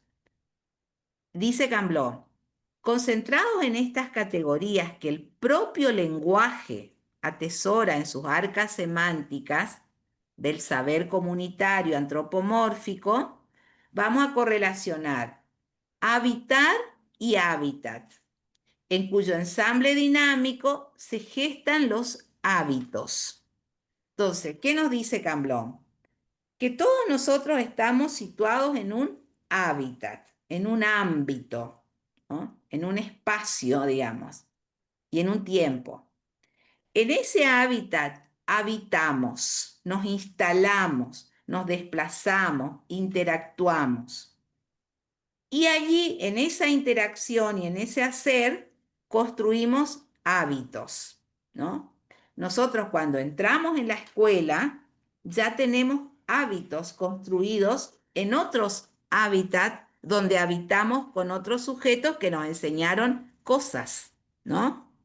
La familia, los espacios de la comunidad donde nos movemos, el trabajo, los clubes, la iglesia, los espacios sociales, etcétera, etcétera. Todos son como pequeñas semiósferas, diríamos desde lo que decía Camblón antes, hábitat, donde para poder pertenecer y permanecer tenemos que aprender los modos en que en ese ámbito la gente se comunica, ¿no? La gente se saluda, genera textos, sabe lo que se puede decir, sabe cuándo decir, sabe lo que no se puede decir, sabe con quién decir. Esos hábitos que tenemos incorporados se aprendieron por repetición. No hay otra forma de aprender que no sea por repetición, ¿no? Y son la base de nuestras creencias. Cuando yo ingreso a un instituto de educación superior a buscar un título profesional, ya vengo cargado con estos hábitos. Y en ese contexto, en ese nuevo hábitat, tengo que aprender nuevos hábitos. Entonces, seamos conscientes que nosotros vamos a formar hábitos de estudio, hábitos de relacionarse con los objetos y los problemas, hábitos para desempeñarse en los espacios laborales a donde van a ir a trabajar nuestros graduados. Pero esos hábitos se van a construir a partir de los hábitos ya construidos. Por eso es importante que nosotros conozcamos cuáles son los desempeños de nuestros estudiantes, ¿no? Y también nosotros, los docentes, venimos con hábitos y maneras de comprender y de entender la enseñanza. Decía Paola cuando charlábamos al principio que ellos están ahora con sus horas disponibles para investigación porque están cambiando de plan, entonces tienen que construir hábitos para esa nueva oferta académica que están construyendo, ¿no? Entonces, por eso me parece que este es un dispositivo que nos puede ayudar a mirar nuestras dinámicas institucionales y nuestras relaciones con el medio, buscando esos sentidos. Este texto lo vamos a trabajar en el próximo encuentro, pero yo ya les quería anticipar por si ustedes quieren ir mirando, leyendo, subrayando, ya pueden venir con preguntas más situadas. El otro texto que les dejamos en el drive de lecturas es este texto que quizá ustedes lo conozcan porque es muy mencionado en las metodologías y en los estudios etnográficos, sobre todo. Alguien mencionó la etnografía ahí en el chat también, que es de esta escritora investigadora mexicana que se llama La Escuela Cotidiana, y este es el primer capítulo de este libro, que justamente se titula De huellas, bardas y veredas, ¿no? Que tiene que ver con el contexto de estas escuelas donde se hicieron las investigaciones. Y justamente pensando en esto de la escuela como un hábitat donde se construyen hábitos, podemos poner en diálogo esto que dice Rockwell.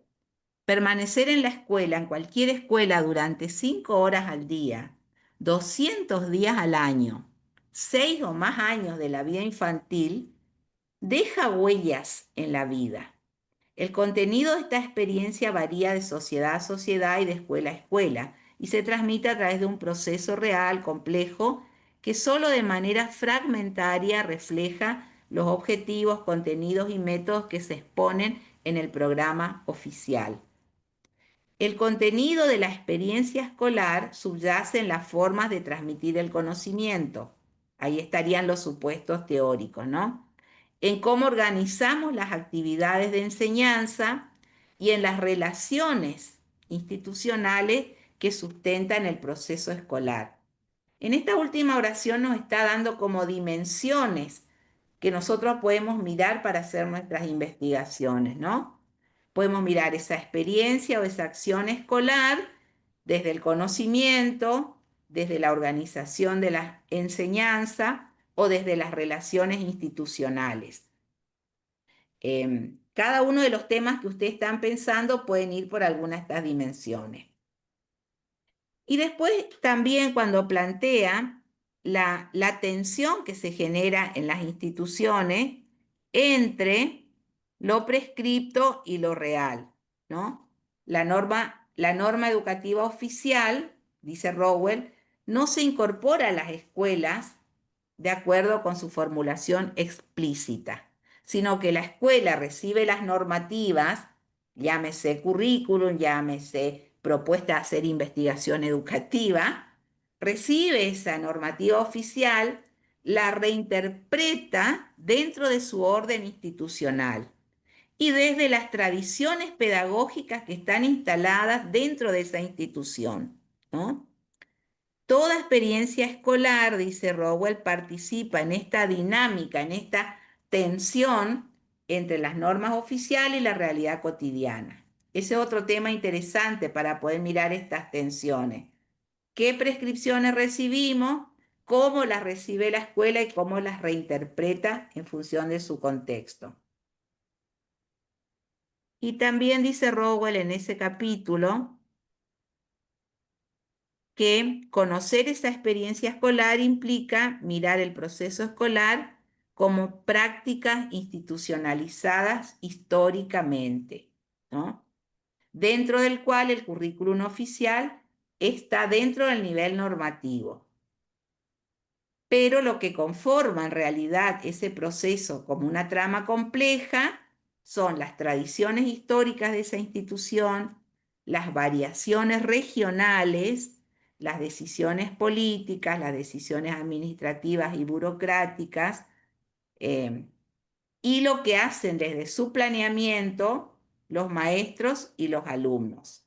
Por eso en la investigación educativa situada es muy importante tener a los docentes, a los alumnos y a la comunidad como foco de la acción educativa que vamos a investigar, pero siempre en relación con el encuadre oficial, prescriptivo y sin perder de vista el contexto. Y sigue con este tema Rowell cuando dice, en vez de observar en qué medida el trabajo se ajusta al paradigma oficial, vamos a intentar comprender cómo se ordena la dinámica de la escuela en función de ese paradigma. En vez de medir y tratar de explicar la deficiencia en el rendimiento de los alumnos en relación con los objetivos, con los contenidos, con la evaluación, nos interesa mirar en qué medida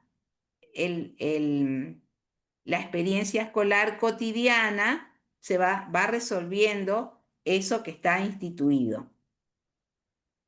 Es muy interesante este libro de Rowell porque nos lleva desde la mirada más antropológica a hacer una etnografía de la escuela y del aula, ¿no?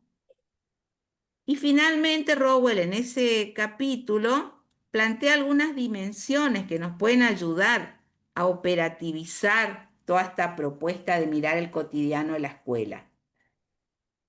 Esto también es un ejercicio que uno va adquiriendo en la misma investigación, porque cuando uno dice, tengo que hacer una investigación, dice, vamos a mirar este problema.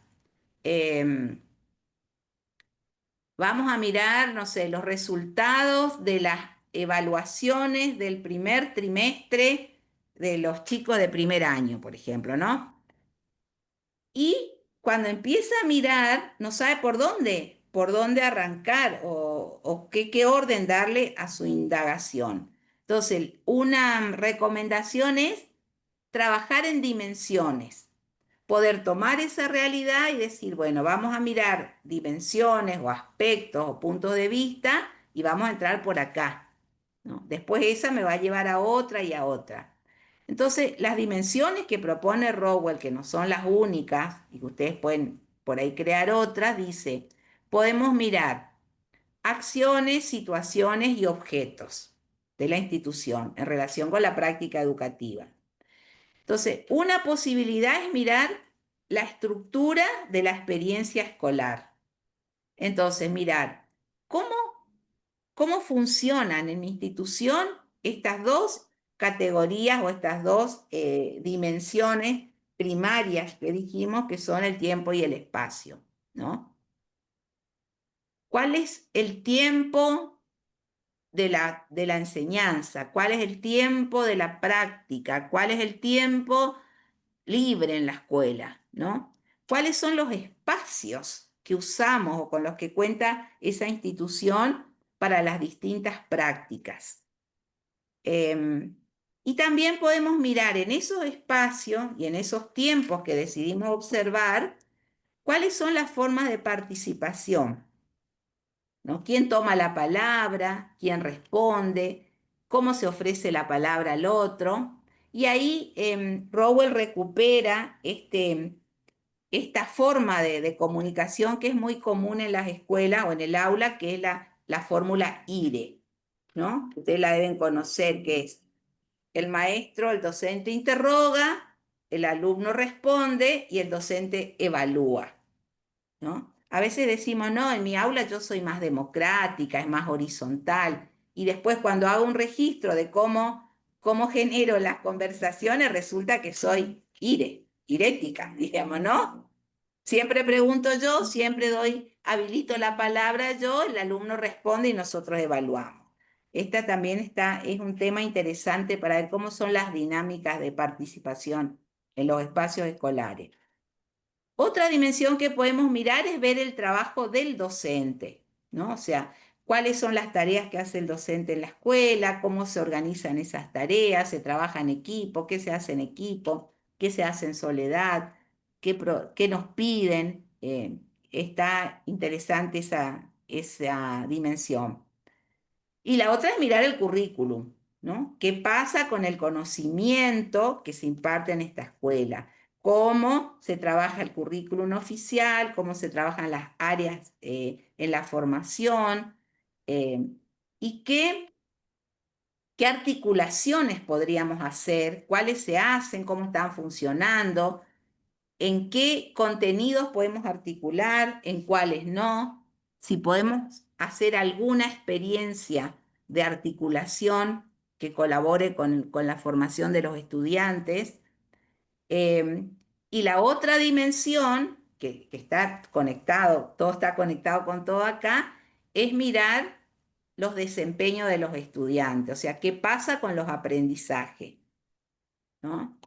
Cuáles son los resultados, por qué no aprenden este contenido, por qué les cuesta tanto, por qué en las evaluaciones no pueden resolver esta consigna, cuáles son los temas que mejor aprenden, cómo podrían aprender mejor estos contenidos. Entonces, si pongo la mirada en esta dimensión, puedo hacerme un montón de preguntas interesantes.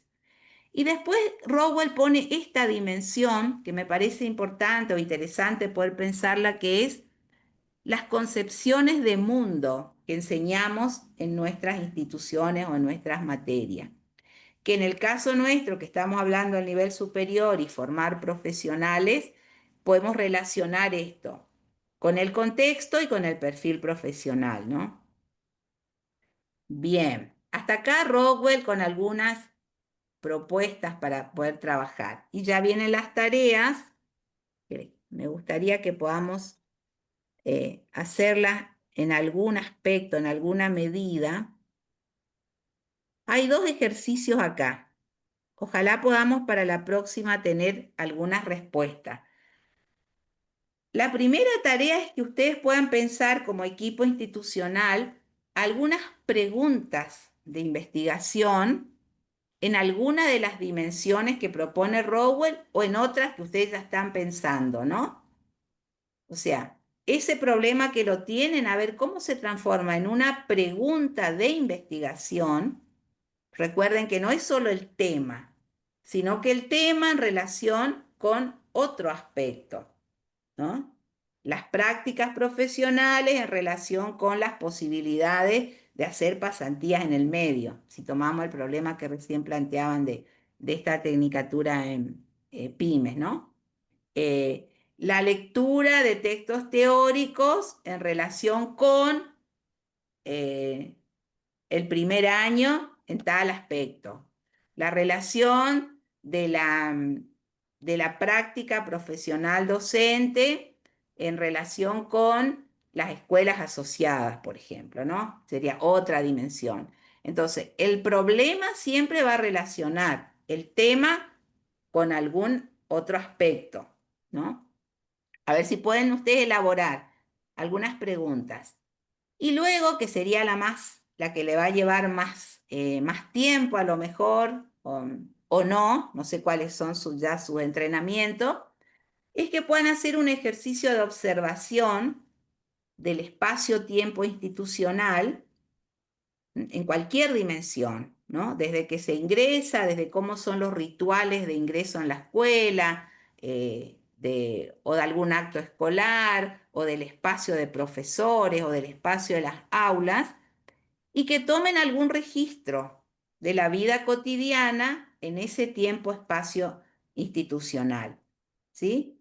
Pueden tomar alguna escena grupal, alguna escena de los sujetos, de alguna práctica, algo que les llame la atención y que ustedes no hayan eh, tomado en cuenta hasta ahora, ¿no? Algo que les parezca incluso muy banal o muy obvio, registren, tomen una imagen o puede ser un registro escrito, una foto, un pequeño videíto. Lo importante es que puedan capturar, digamos, un momento de la vida escolar.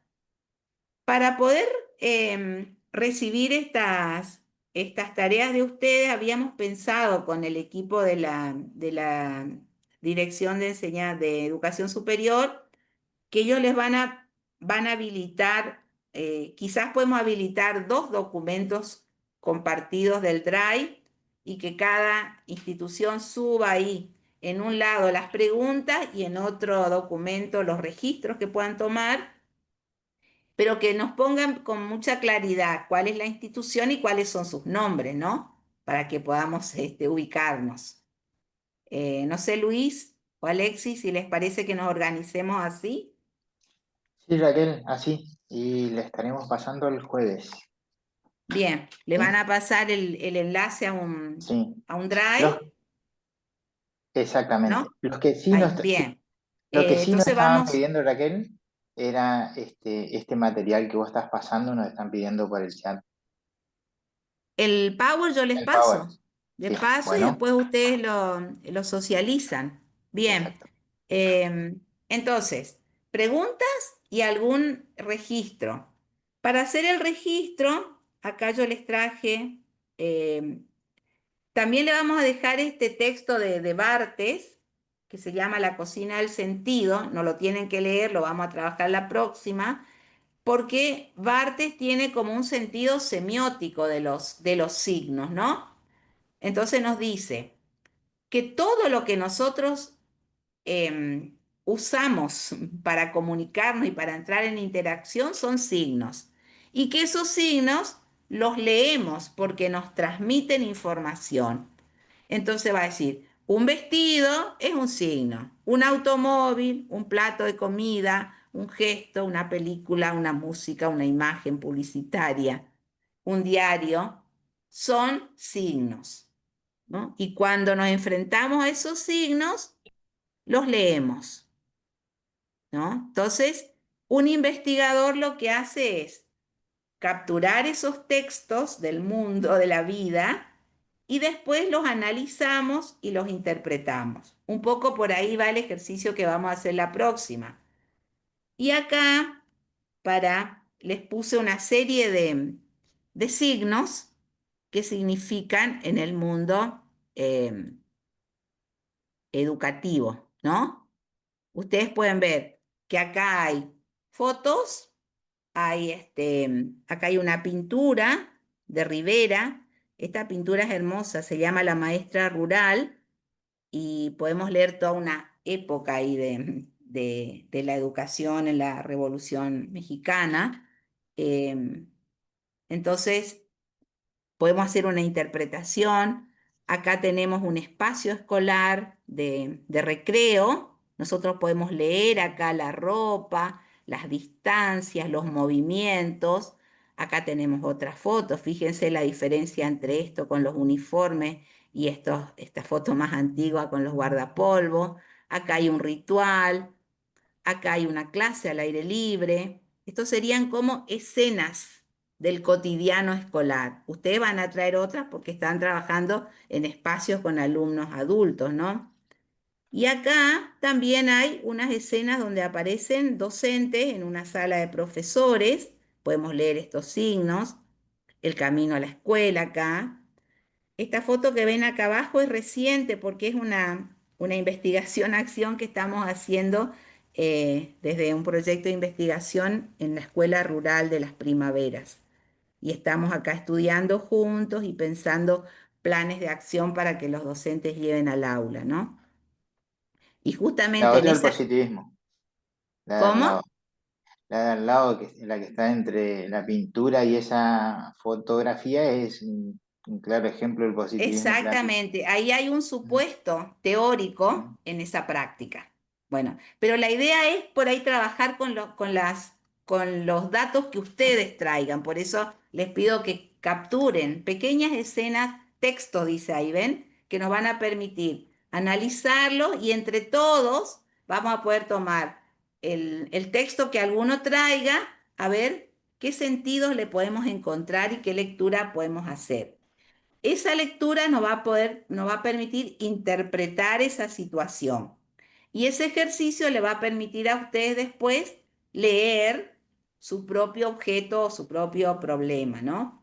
Y también vamos a ver cómo, por ahora ustedes lo hacen con las herramientas que tienen y con los saberes de sus propias prácticas, y mi idea es poder darles algunas herramientas más discursivas para poder hacer estas investigaciones, como ustedes ya mencionaron, los relatos, las biografías, el análisis, el discurso, la lectura de estos textos, y que después ustedes puedan escribir estas interpretaciones, o sea, llevar en su trabajo de avance o final la producción y una manera de comunicar esta investigación y de dar a conocer el conocimiento que estuvieron construyendo, ¿no?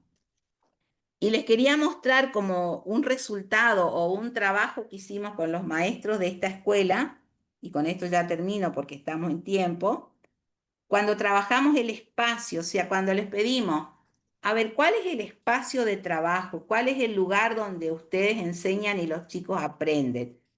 Entonces, lo primero que dibujaron fue el espacio de las aulas, ¿no? Tienen las aulas, 3 aulas porque son grados acoplados, el patio y la dirección y demás. Pero después empezamos a mirar los otros espacios donde también se producen saberes significativos, y entonces eso le cambió la posición a cada maestro en ese espacio escolar. Y pudieron hacer este mapa. Por eso, para hacer este trabajo, ustedes podrían hacer un mapa de su escuela. Fíjense, acá en Bien. este espacio están las aulas de la escuela nueva, ¿no? Acá tienen el patio, acá funciona el neni, donde tienen los niñitos de nivel inicial. Y todo esto es el escenario, el hábitat de la escuela. Entonces, pudimos resignificar desde este texto construido entre todos espacios que también hacen a la construcción de hábitos, ¿no? Acá tienen un salón de artes, acá está el comedor, depósito, acá tienen un vivero y una huerta, un sector productivo, un gallinero, el tambo, un arroyito, etc. Y pudiendo ver todo este escenario, se resignificó la práctica de esos docentes en este espacio escolar. Después de esto vimos, bueno, en qué lugar, en qué contexto están situados y cómo considerar los hábitos construidos en el escenario familiar, vecinal, etc. Por eso yo rescato, con esto lo que quiero hacer es rescatar las prácticas situadas, lo que ustedes hacen en su escuela. Y esa es la impronta diferente. Y es eso lo que tenemos que aprender a mirar y a transformar en un objeto de curiosidad, de indagación, para mejorar esa práctica y después poder escribirla, transformarla en conocimiento, que es el propósito, el fin último de la investigación, y socializarla, digamos, ¿no? Bueno, voy a dejar de compartir y vamos a Pueden parar la grabación si quieren, Luis o Alexis. Ahí estamos.